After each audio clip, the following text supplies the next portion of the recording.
paz do Senhor, queridos, bem-vindos ao estudo de mais uma lição da Escola Bíblica Dominical.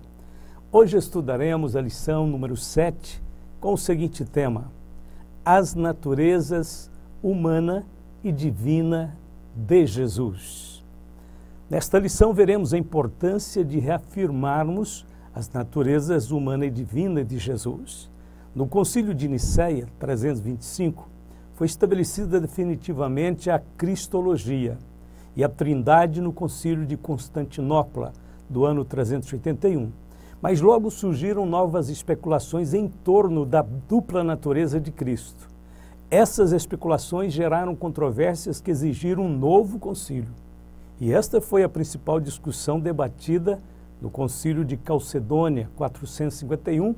Calcedônia hoje é um bairro de Istambul, na Turquia. Então vamos para o ponto de número 1. O ensino bíblico da dupla natureza de Jesus. A revelação nos mostra que o Filho eterno de Deus deixou a sua glória celestial a fim de se tornar o nosso Salvador. O eterno se sujeitou ao tempo, o divino se sujeitou à condição humana. Jesus não caiu do céu, mas nasceu de Maria. A encarnação tornou-o sujeito às mesmas limitações físicas e psicológicas comuns a todos os homens.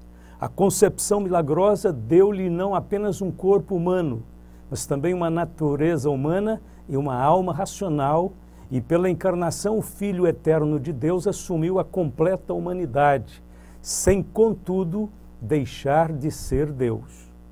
Descendência de Davi, segundo a carne, Romanos 1 e 3.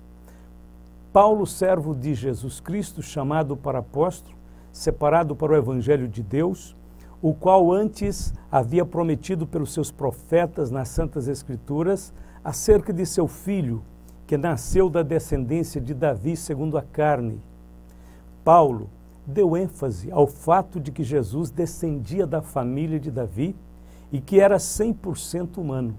Para provar isto, a sua genealogia está registrada nos evangelhos de Mateus e Lucas. E os evangelhos declaram explicitamente que Jesus foi concebido no ventre de Maria, uma virgem de Israel. Isto tudo aconteceu pela obra e graça do Espírito Santo. A sua morte não foi aparente, foi verdadeira. O seu corpo realmente sucumbiu diante dos açoites da crucificação e, por fim, expirou. Esta é a suprema identificação de Jesus com a humanidade, pois, sendo Deus, não deveria morrer, mas, ao assumir plenamente a humanidade, tornou-se sujeito à morte. Porque Cristo, estando nós ainda fracos, morreu a seu tempo pelos ímpios. Romanos capítulo 5 e verso 6. Declarado Filho de Deus em poder, segundo o Espírito de santificação pela ressurreição dos mortos, Jesus Cristo nosso Senhor, Romanos 1 e 4. Não somente a humanidade de Jesus, mas também a sua divindade foram igualmente reconhecidas ao longo das Escrituras. Mais adiante, Paulo descreve aos irmãos em Roma os privilégios de Israel e conclui dizendo que Jesus é Deus. Leamos. Dos quais são os pais e dos quais é Cristo segundo a carne, o qual é sobre todos Deus bendito eternamente. Amém. Romanos 9, verso 5. O antigo hino cristológico. Filipenses 2, versos de 5 a 8. De sorte que haja em vós o mesmo sentimento que houve também em Cristo Jesus, que sendo em forma de Deus não teve por usurpação ser igual a Deus, mas aniquilou-se a si mesmo, tomando a forma de servo, fazendo-se semelhante aos homens, e achado na forma de homem, humilhou-se a si mesmo, sendo obediente até a morte e morte de cruz. Filipenses capítulo 2, de 5 a 8. Alguns acreditam que Paulo se aproveitou da letra de um hino que os primeiros cristãos cantavam para descrever a humilhação de Cristo. Se era um hino ou não, não sabemos. O que podemos dizer é que o Espírito Santo revelou nitidamente a Paulo os aspectos divino e humano na pessoa de nosso Senhor Jesus Cristo. O texto inteiro está dizendo que, embora Jesus fosse Deus, em momento algum usou os atributos da divindade fora da perfeita vontade do Pai. E mesmo que fizesse uso deles, como de fato fez em algumas circunstâncias, não usou de usurpação, visto que os atributos divinos lhe pertenciam. Jesus usou seus atributos divinos quando perdoou pecados, quando aceitou adoração, quando deu ordens à natureza, quando se declarou como verdadeiro Deus e a vida eterna. Ponto de número 2. As heresias contra o ensino bíblico da dupla natureza de Jesus. Quem foi Nestório? Nestório foi bispo de Constantinopla entre 428 e 431. Nestorianismo. Em seu extremo zelo de impedir que Maria fosse divinizada pelo título Mãe de Deus, Theotokos, Nestório ensinava que havia duas pessoas distintas e separadas em Cristo. Assim, em seu pensamento, Maria havia dado à luz simplesmente a um ser humano chamado Jesus. E, de acordo com seu ponto de vista, o homem Jesus não era o Verbo divino. Ao procurar desconstruir a áurea divina que se criava sobre Maria, Nestório também desconstruiu a união das duas naturezas que há em Cristo. Monofisismo, doutrina herética que surgiu no início do V século. O termo vem de duas palavras gregas. Monos significa único e physis, natureza. Essa doutrina afirma que as duas naturezas de Cristo se fundiram, formando uma única natureza híbrida, nem totalmente homem, nem totalmente Deus.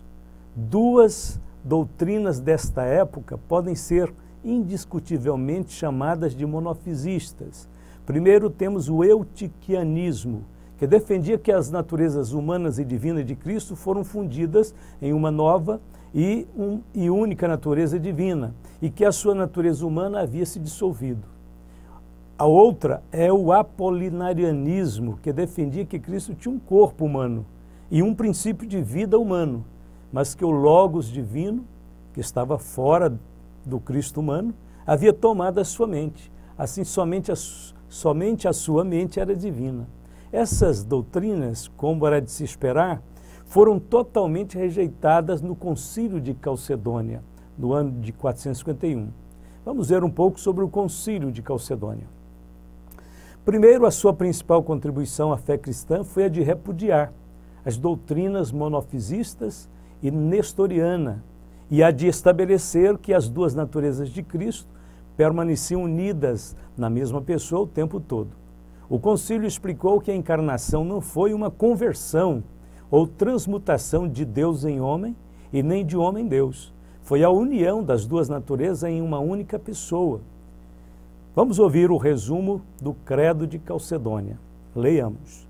Ensinamos os homens a confessarem que há um só e o mesmo Filho, nosso Senhor Jesus Cristo, sendo o mesmo perfeito em divindade e também perfeito em humanidade, verdadeiramente Deus e verdadeiramente homem, constituído de uma alma racional e um corpo, consubstancial com o Pai, segundo a deidade, e consubstancial conosco, segundo a humanidade, semelhante a nós em tudo, mas sem pecado, gerado do Pai, segundo a deidade e antes de todas as eras, e que nestes últimos dias, por nós e por nossa salvação, nasceu de Maria, um e o mesmo Cristo, Filho, Senhor, unigênito, deve ser reconhecido em duas naturezas inconfusas, imutáveis, indivisíveis, inseparáveis, sendo a distinção das naturezas de forma alguma eliminada pela união, sendo que, ao contrário, a propriedade de cada natureza preservada e concorrendo numa só pessoa e numa só subsistência, não partida nem dividida em duas pessoas, mas um só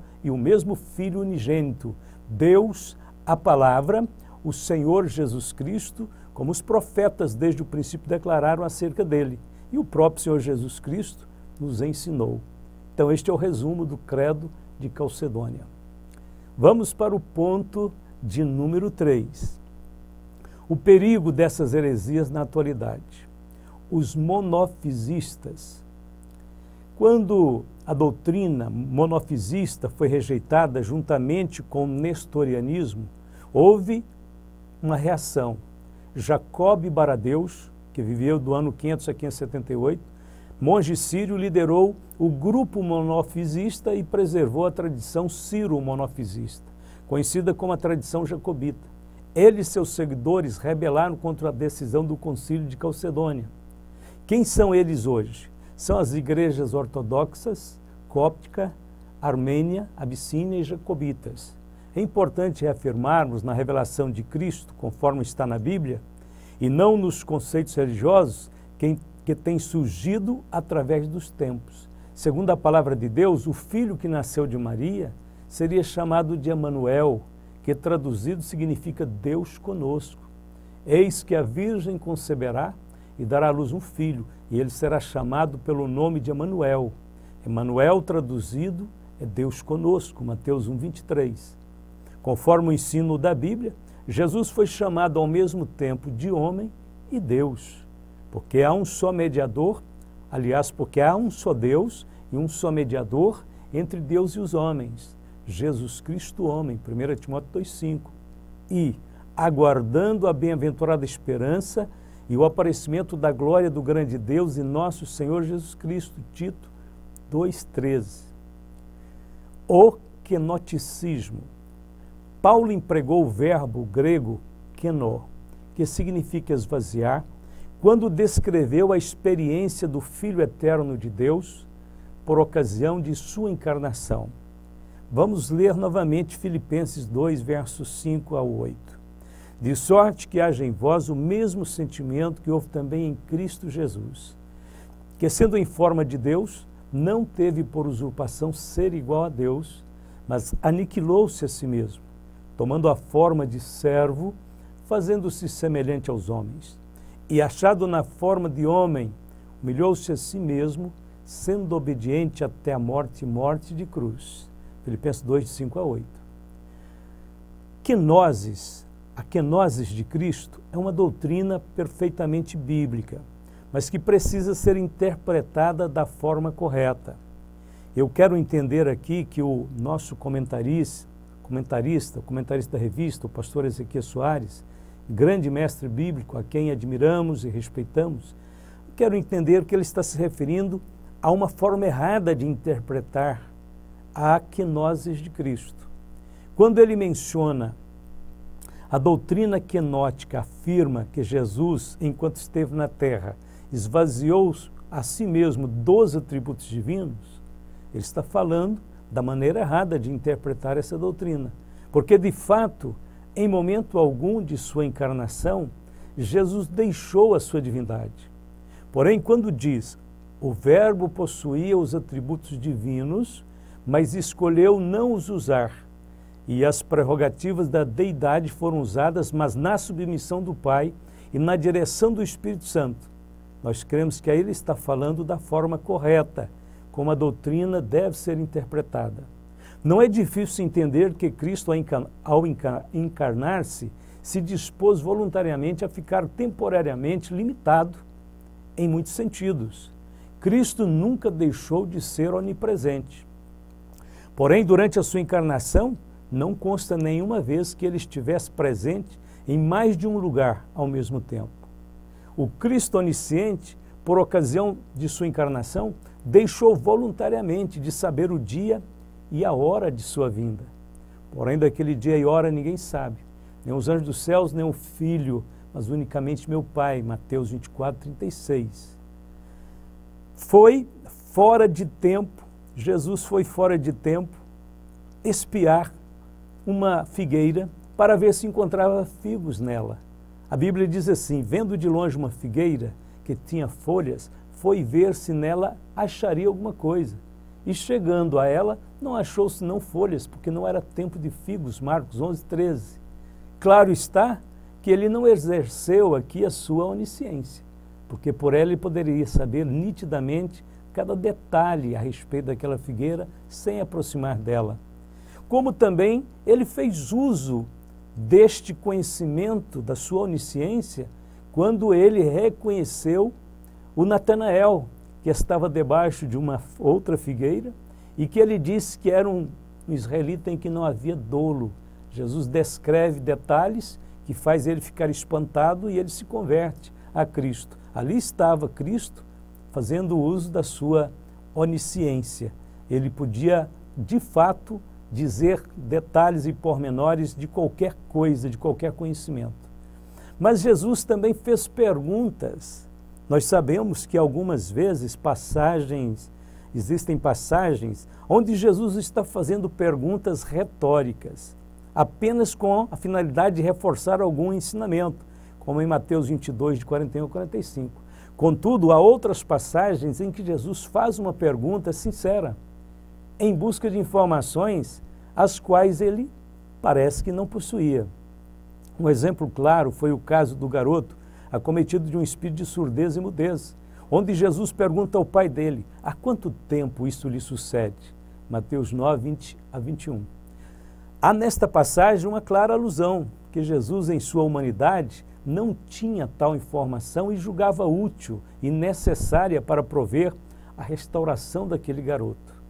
Um outro exemplo de que Cristo esvaziou-se de seus direitos e do exercício dos seus direitos divinos é que Jesus foi tentado. Ora, a Bíblia diz, então foi conduzido Jesus pelo Espírito ao deserto para ser tentado pelo diabo. Mateus 4:1.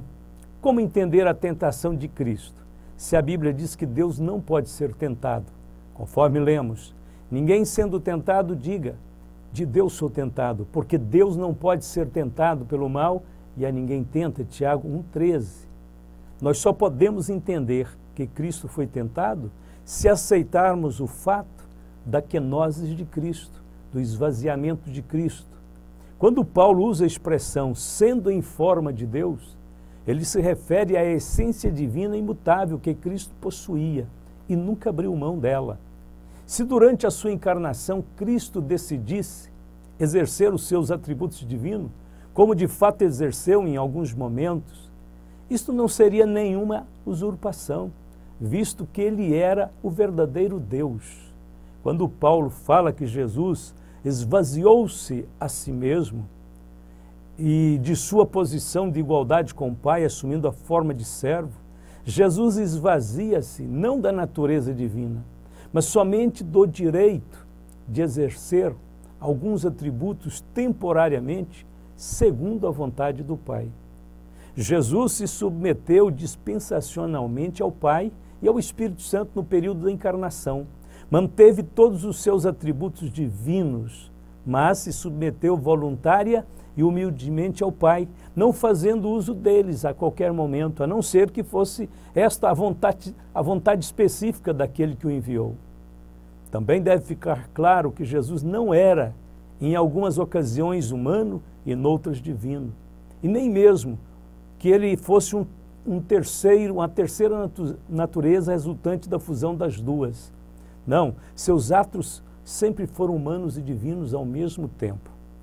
Desde a encarnação, Jesus foi e sempre será o perfeito homem sem pecado, dependente e submisso à vontade do Pai, e também o verdadeiro Deus em honra, majestade e poder. Cristo teria que se identificar totalmente conosco, em nossa natureza humana, a fim de que eventualmente pudéssemos identificar com Ele em sua natureza divina. Em sua encarnação, Cristo se autolimitou e usualmente realizou quase tudo pelo poder e pela virtude do Espírito Santo. Em raros momentos lançou mão de seus atributos divinos. De um modo geral, o que ele fez em sua humanidade, demonstrando-nos o caminho para a nossa experiência com o poder de Deus. Na verdade vos digo que aquele que crê em mim também fará as obras que eu faço e as fará maiores do que estas, porque eu vou para o meu Pai. João 14:12. A encarnação fez-se necessária para que Cristo se tornasse tanto o mediador da nova aliança, quanto a oferta pelo pecado. Essas duas qualificações eram fundamentais para a realização do plano da salvação e foram plenamente satisfeitas pela encarnação do Senhor. E por fim, deixando bem claro que Jesus abriu mão de direitos, Jesus morreu. Está claro que Jesus assumiu completamente a humanidade, sujeito a todos os reveses que o estado de humanidade poderia lhe trazer, inclusive a morte. Como entender a morte de Jesus, se não aceitarmos o fato da kenosis? O esvaziamento de Cristo pode ser visto como uma resposta a outras doutrinas que querem enfatizar a divindade de Cristo em detrimento de sua humanidade. Essa interpretação busca o equilíbrio, reconhecendo que Jesus é plenamente Deus e plenamente homem. Essa dualidade é essencial para a compreensão da salvação, pois somente alguém que é verdadeiramente humano, que pode interceder por nós, e somente alguém que é verdadeiramente divino pode nos redimir. Então Cristo atendeu às duas reivindicações. A Bíblia diz que ele aniquilou-se a si mesmo, tomando a forma de servo e fazendo semelhante aos homens, Filipenses 2,7. Na carta aos Hebreus diz que ele fez menor do que os anjos. Então, mesmo em seus aspectos humanos, esvaziando-se da sua aparência divina, da sua glória divina, Jesus se mostrou singular. Ele esteve constantemente revestido do poder de Deus, em face de sua total e completa submissão ao Pai. E neste sentido, ele se tornou o modelo perfeito para todos nós. Por isso é dito que ele é o primeiro, não no sentido de ser criado, é o primeiro da nova criação, o exemplo. Ele está em lugar de primazia, em preeminência. Então ele carrega consigo a nova criação e a levará para o céu, e a apresentará a Deus Pai, e ensinará essa nova geração, a igreja do Senhor, todos foram gerados pelo Espírito, que é produto, que é os resultados, o fruto da obra dele no Calvário. Cristo vai levar toda esta nova criação, apresentá-la ao Pai, e vai continuar servindo de exemplo para nós, de como nós deveremos relacionar com o Pai eternamente. Maria-olatria. O catolicismo romano adotou o termo grego Theotokos, que traduzido é mãe de Deus. Eles pegaram isso do Cirilo de Alexandria, um bispo que viveu ali por 376 a 444. Ou seja, era um pensamento antibíblico que inevitavelmente encaminharia os seguidores católicos romanos à mariolatria. A Igreja Católica Romana ensina que somente Deus merece adoração. No entanto, eles também consideram que os santos são dignos de uma honra menor e chamam essa honra de veneração. Segundo a doutrina católica, Deus exaltou a Virgem Maria acima de todos os santos e, por conta disso, ela deve receber a mais alta veneração. Eles dizem que uma vez que não dão a Maria a adoração que é devida a Deus, então eles não são culpados de mariolatria. Porém, na prática, eles cantam hinos a Maria, oram a Maria, dedicam templos a Maria, fazem imagens de Maria, desfilam com sua imagem, beijam a imagem de Maria, se encurvam diante dela, atribuem os títulos divinos a Maria, como, por exemplo, medianeira, corredentora, causa da salvação, Santíssima Mãe de Deus, Senhora Imaculada, Rainha dos Céus. Os papas, os bispos, consagram as imagens de Maria pelo mundo inteiro, a fim de que elas sejam usadas na adoração, nos cultos. E o catolicismo romano tem 5 grandes doutrinas em relação a Maria. Primeiro, para eles, Maria é a mãe de Deus. Ora, como uma criatura poderia gerar um ser incriado, já? É uma incongruência total. Segundo, eles ensinam que Maria nasceu de uma Imaculada Conceição, ou seja, Maria não tinha um pecado original. De que maneira isso aconteceu, ninguém sabe. Está só na cabeça deles, na imaginação deles. Terceiro, eles dizem que Maria é uma virgem perpétua, ou seja, ela foi virgem antes, durante e depois da concepção de Jesus. Quarto, eles acreditam que o corpo de Maria, corpo e alma, foi assunto aos céus. Maria foi para os céus como foi Enoque, como foi Elias, na concepção católica. Isso baseado em quê? Nenhuma prova, nenhum fato, nenhum texto bíblico. E eles dizem isso, afirmam isso, baseados em tradições somente. Só tradições que não têm nenhum fundamento. Então, essa assunção corpórea de Maria faz com que eles a coloquem dentro do céu e aí usam a quinta doutrina, que seria Maria se torna rainha do céu, sendo a mediadora e corredentora da obra da salvação. Para não dizer que colocaram Jesus de lado, eles colocam Maria como corredentora, mas depois nunca mais fazem menção de Jesus Cristo. Sempre é Maria que intercede, é Maria quem acolhe, é Maria quem salva, quem perdoa, quem dá acesso às pessoas a Deus Pai, não é mais o Filho. Essas doutrinas são todas afirmadas em um catecismo que a Igreja possui, a Igreja Católica possui para adultos. Maria ali é chamada a verdadeira Mãe de Deus, a mãe espiritual dos católicos. Neste catecismo está escrito assim: no perigo, nos problemas, na dúvida, pense em Maria, chame por ela. Não a deixe afastar-se do seu coração. Seguindo-a, você não vai desviar-se do caminho. Orando a ela, você não vai perder as esperanças. Pensando nela, você não se engana. Se ela te sustenta, então você não cai. Se ela te protege, você não tem do que temer. Se ela é benigna para com você, você alcançará os seus objetivos. É claro que nenhuma dessas afirmações fazem parte do contexto da Bíblia, nenhuma.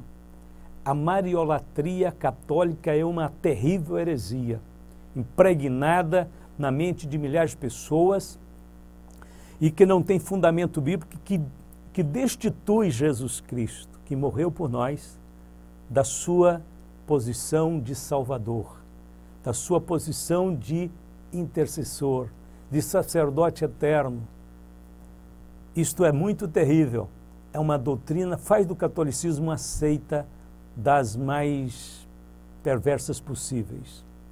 Mas vamos para a conclusão de nossa lição. Nesta conclusão, queremos estabelecer 5 verdades fundamentais sobre a dupla natureza de Cristo. Vamos lá então. Primeiro, Cristo não era 50% homem e 50% Deus. Não, ele era 100% homem e 100% Deus. Segundo, Cristo não agia num momento como Deus e noutro como homem. Também não. Ele sempre agia como Deus e homem o tempo todo. As duas naturezas eram distintas, mas inseparáveis. Terceiro, Cristo era mais humano do que todos nós. Nossa humanidade foi manchada pelo pecado e já nasceu defeituosa, porque somos descendentes de Adão e Eva depois do pecado. Eles geraram filhos conforme a imagem deles, pecadores. A humanidade de Cristo, não, ela foi gerada pelo Espírito Santo, nasceu perfeita e permaneceu perfeita. Então Jesus compreende muito mais do que qualquer um de nós o que significa a natureza humana. Ele conhece ela por experiência própria, porque se fez homem e homem perfeito. 4. O esvaziamento de Cristo na encarnação foi sempre uma limitação do exercício dos seus direitos divinos, nunca da divindade. A qualquer momento que Jesus quisesse, ele poderia exercer os seus direitos divinos amplamente, mas ele só fez de acordo com a vontade do Pai. Mesmo por ocasião de sua morte, ele disse que ninguém podia tirar a sua vida se ele não permitisse. Por isso, o Pai me ama, porque dou a minha vida para tornar a tomá-la. Ninguém me tira de mim mesmo, mas eu de mim mesmo a dou. Tenho poder para a dar e poder para tornar a tomá-la. Esse mandamento eu recebi de meu Pai, João 10, 17 e 18. Então Jesus submeteu ao Pai em tudo, sendo Ele a própria vida. Ele disse que só fazia de acordo com o mandamento do Pai. Portanto, Jesus era homem limitado ao tempo e ao espaço e até mesmo suscetível à morte. Ao mesmo tempo, era também o Deus eterno espírito ilimitado e a própria vida eterna. Pense bem comigo, quando Jesus disse que daquele dia e hora ninguém sabe, nem o Filho, nem os anjos, somente o Pai, de fato ali ele decidiu não saber. Ele decidiu que não estaria compartilhando daquele conhecimento. Como Deus que ele é, ele tem o direito de dizer aquilo que ele quer saber e aquilo que ele não quer saber. Você pode dizer, isso parece estranho, pastor. Não, está perfeitamente de acordo com a Bíblia. Deus também diz que se esquece completamente dos nossos pecados. Os pecados que nós confessamos e nós arrependemos e colocamos sob o sangue de Jesus, debaixo do sangue de Jesus, a Bíblia diz que Deus simplesmente não se lembra mais deles. Pode um Deus esquecer de alguma coisa? Se formos pensar no sentido da divindade, não. Mas quando Deus exerce o seu direito de escolha, ele escolhe não lembrar mais. E é por isso, então, que, de fato, nós temos essa segurança eterna de que Deus nunca nos acusará de um pecado que nós já nos arrependemos dele e que já foi purificado pelo sangue de Jesus. Nós sabemos que só o diabo fica tentando acusar os filhos de Deus de coisas passadas que Deus já perdoou, mas Deus não. Ele decide esquecer e ele nunca mais se lembra. Louvado seja Deus por isso. Então Jesus era o homem limitado ao tempo, ao espaço, suscetível à morte, mas ao mesmo tempo era o Deus eterno, espírito ilimitado e a própria vida eterna, conforme lemos este texto que eu gosto de ler quase em todas as aulas. E sabemos que já o Filho de Deus é vindo e nos deu entendimento para conhecermos o que é verdadeiro. E no que é verdadeiro estamos, isto é, em seu Filho Jesus Cristo. Este é o verdadeiro Deus e a vida eterna. 1 João capítulo 5, verso 20. E quinta verdade fundamental que estamos estabelecendo. As duas naturezas de Cristo não formaram uma terceira natureza. As duas naturezas são apenas duas naturezas, divina e humana, numa só pessoa. A Bíblia simplesmente diz, mas vindo à plenitude dos tempos, Deus enviou seu Filho nascido de mulher. Aqui está a divindade, aqui está a humanidade. Gálatas 4:4. E desse ponto em diante é que começa a linda história da salvação. Louvado seja Deus. Que Deus abençoe a todos e vamos terminar orando e agradecendo a Deus nesta hora. Querido Pai Celestial, obrigado, nós te louvamos. Bendizemos o teu nome, Senhor, por tua imensa graça. Queremos adorar, Senhor, o Senhor Jesus. Queremos adorá-lo, Senhor, porque tu és maravilhoso. Esta obra tão perfeita na cruz, a tua vinda a este mundo, a tua identificação conosco, como o Senhor passou por este mundo, deixando o trono, a glória, assumindo um corpo humano, suscetível à dor, ao cansaço, ao frio, à fome. Senhor, não podemos imaginar o que isso significa para um Deus eterno. Como humanos, nós temos uma concepção, mas o Senhor é Deus. E o Senhor, então, escolheu a palha, o feno, a manjedoura, escolheu o caminho da cruz, escolheu os cravos, os espinhos. O Senhor escolheu a cruz. Obrigado, Senhor. Nós te louvamos, dando graça, sabendo que o Senhor agora compreende cada uma das nossas necessidades e pode nos ajudar. Queremos, Senhor, segui-lo, adorá-lo, amá-lo cada dia mais. Fica conosco, abençoe nossos irmãos. Nós te agradecemos hoje e sempre por tudo. Amém e amém.